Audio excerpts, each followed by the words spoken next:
Okay, I think we're good. Are we on now? I think so. Hi there, I'm Shannon. Today I'm going to do a little demonstration on weaving lavender wands.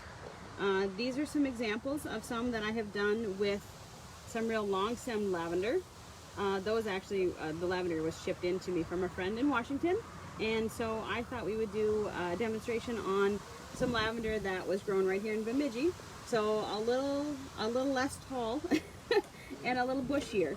But we're going to start off with pieces. Our flowers have just a little bit less bloom on the end, so we're going to combine some stuff. And because we want to make it easier to weave, we're going to just take off some of the leaves from the outside. Otherwise we'll get tangled up here as we go. You always want to weave these wands with a odd number of stems because that will let you do a continuous weave. Now I am going to weave today with an 1/8 inch polyester ribbon. You can use like a 1/4 inch. This is a vintage silk actually on that one.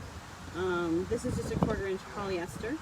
And this is what we're going to use actually, is this fuchsia 1/8 inch right now. Just because this is going to be a smaller wand, I like the smaller weave on it. But really, anything you had, I thought I might try it with string later on too, just to see what happens. So anyway, I'm going to clean up the stem quite a bit. And then, what you're going to do is take your stems and line up all of your flowers so they kind of all have their heads in the same spot. And I have a couple little short ones that I'm not going to weave, but I'm going to tuck in the middle just because they're too small to do much else with other than dry. So, tuck those in there. And I can leave my ribbon right on the spool. So the first thing I'm going to do is lay this down. Oops, the wind's taking my ribbon. Lay that down and tie off right underneath my buds. And you can give that a nice tight knot. So I'm going to make that really tight right down here, knot it off, and I'm going to cut that down just a little bit because we don't need that end anymore. Now, you've got your bundle. It's super tight down here. I'm going to make those a little more even just because I can. And then this is the fun part. You take your entire bundle, flip it over, and then very gently fold your stems back down. So we're basically making a cage over top of the flowers, just like that. I'm going to go around and tuck my little babies inside. So just gently, you don't want to snap them off, but since these are nice and fresh, they're going to bend really readily. And then all I'm going to do is grab my ribbon tail and pop it up in between a couple of my stems, any place that's close. And I'm going to start rolling this in my hand. So just an over-under weave. See, I got a couple extra leaves there I'm going to take off because they're kind of in my way.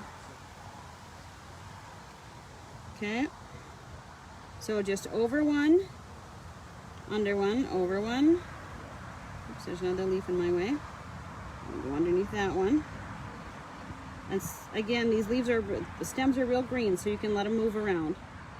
Now I'm back to the beginning again, so I'm going to start kind of tucking the flowers inside my hand and continue with my over-under. Now I'm on my second row, so I'm going to end up under where I was over and vice versa.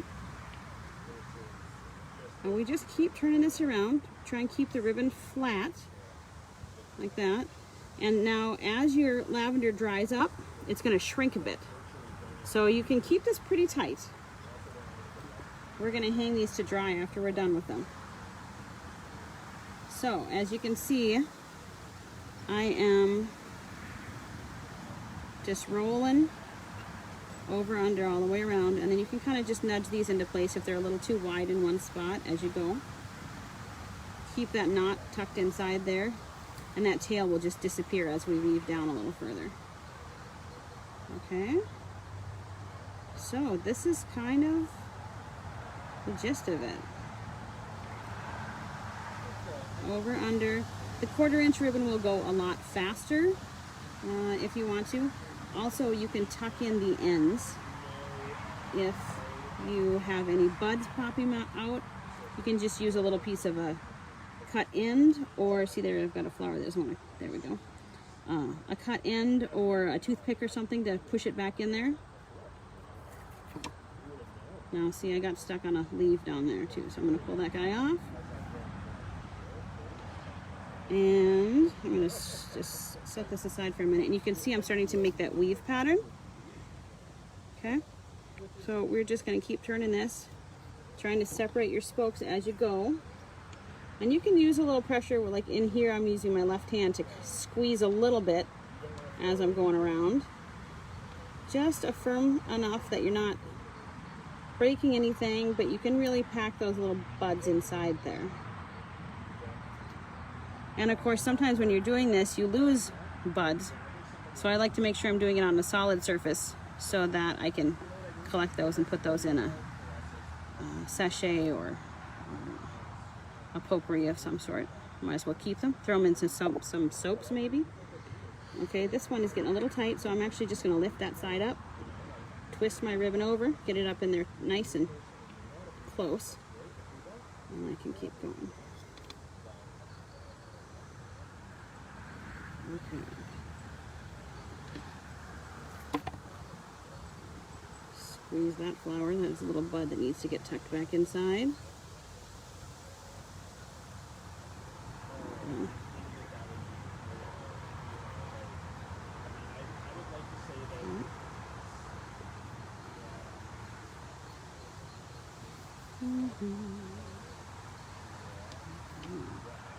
You can see these two are getting a little close together, so I'm just going to give that guy a little wiggle back this way.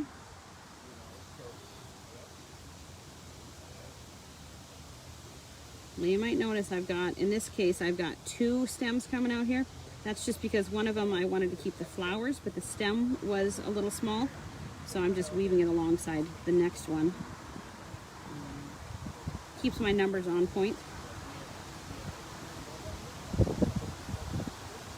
Okay, there's a little bud that's not going to go in, so he's just going to stay here for now.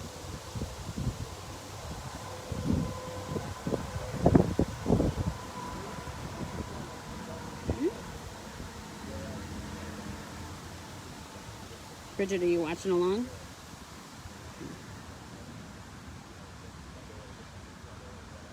If you have any questions, feel free to message me or leave it in the post and I'll see if I can answer it. People have been making lavender wands, in Europe especially, for centuries. Lots of people use them in their closets because they're good moth deterrent. Bonus, of course, that they just smell nice.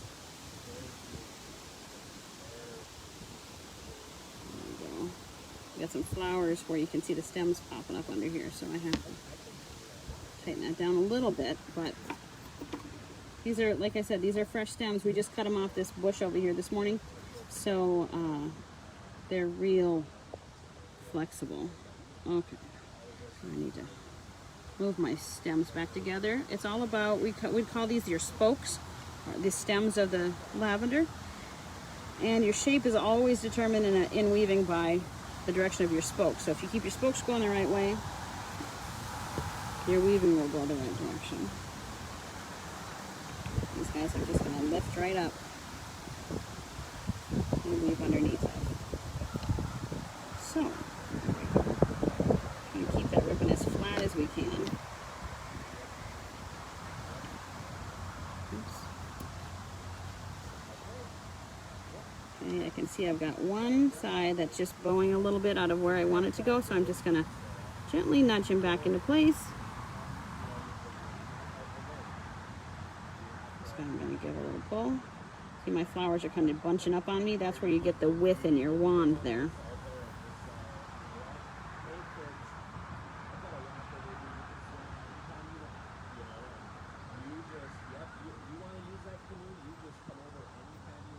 Oops, I got tangled up. Okay. Lift those two up, and if you have to, just gently lift these up and lay that ribbon flat underneath.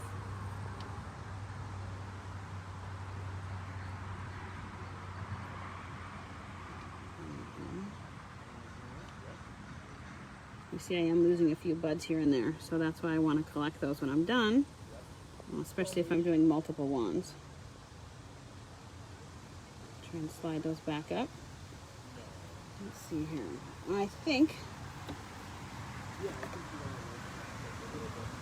I've got a little tool, but you could use a flat screwdriver or a toothpick if you need to just sort of squish some things back in there. That's my technical term, squishing. Okay, you see I'm getting tangled up on the end, so pull that through so you're not so bound up again. Flat. This little bud is on the side of my stem, so I'm going to take that off. And this little piece of leaf. Okay.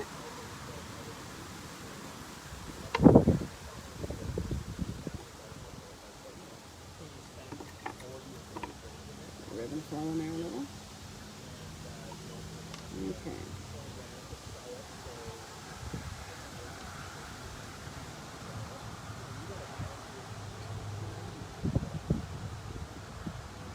And see, we're getting, it's a little bit tougher when your petals or your buds start jumping at you, but if you just flex these around a little, you can get them tucked back in there. I'm going to lift this one up.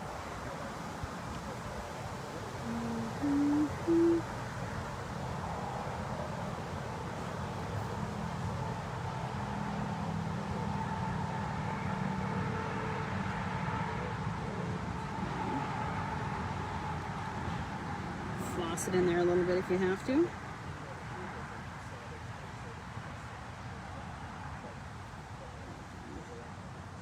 If you get one that gets a little kink or something, it's really going to be fine as they dry together and your ribbon sort of supports it as you go along. You're just going to hold each other together.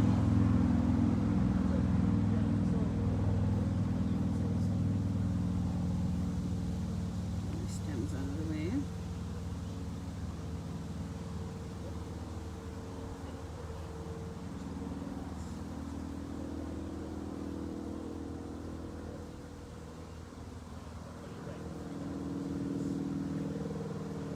And you can see that I'm really filling up a lot of this. I'm starting to get back down on the skinny side of things again. Like I said, this is a Bemidji lavender, so it's not going to be quite as full as these, which were grown in Seattle. So that's a little change we're going to see here, but we want to do the ones we can recreate on our own.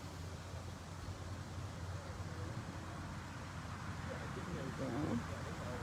Just the last little bit of that flower to get tucked in here.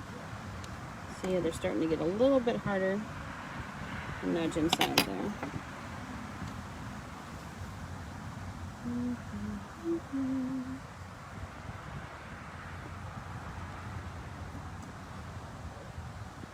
Just keep tweaking and adjusting as you go around. This one I want to move over a little bit, so I'm going to just give him a little push.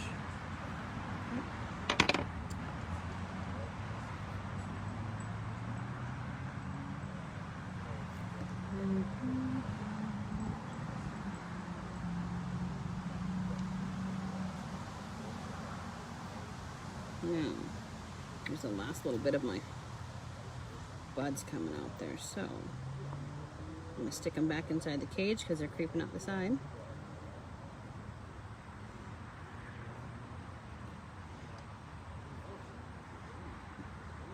And then we're really going to start pulling this tight just so we get our wand shape. Give the whole thing a tug.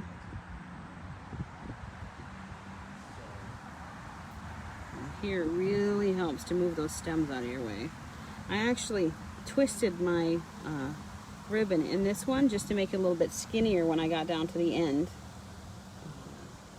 I thought it added to the decrease a little bit there too, so you can do that if you want to. Okay, just about done with that guy.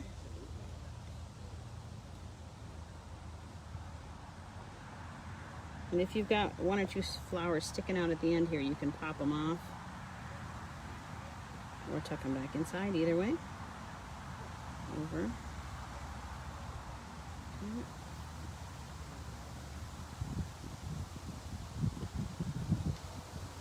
just about done with this guy.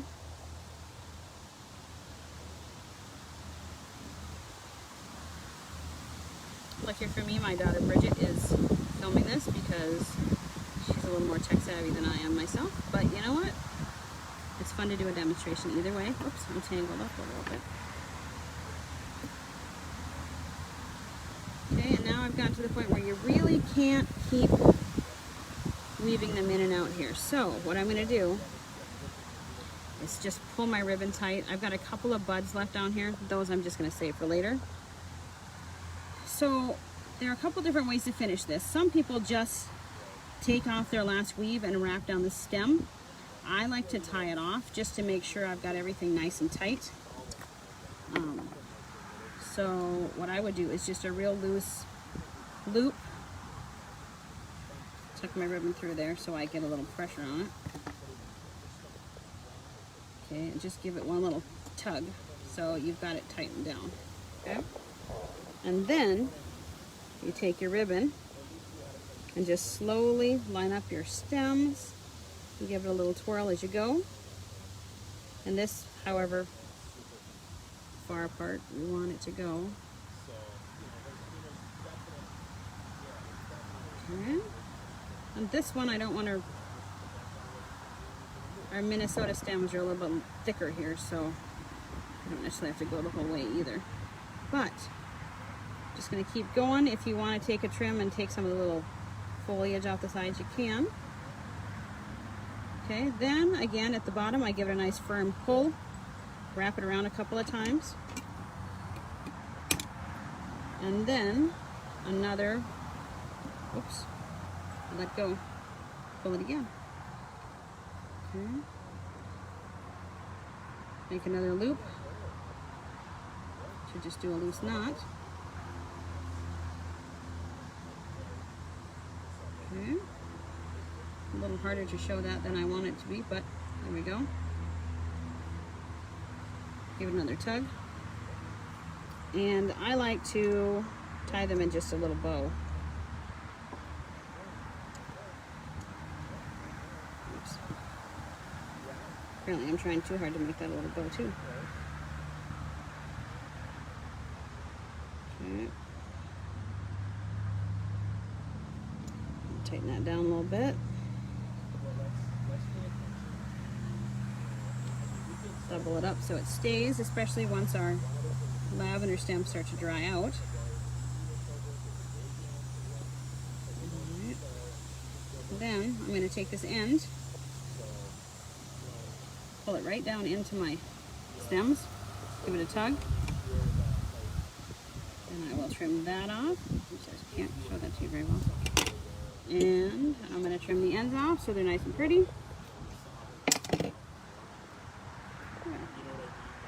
There is our little lavender one. If you want to, we can go back and edit a few of this. A little bud right there I can see sticking out. I'm just going to take him and slide him back inside. Okay. There we go. And that's it. Thanks much.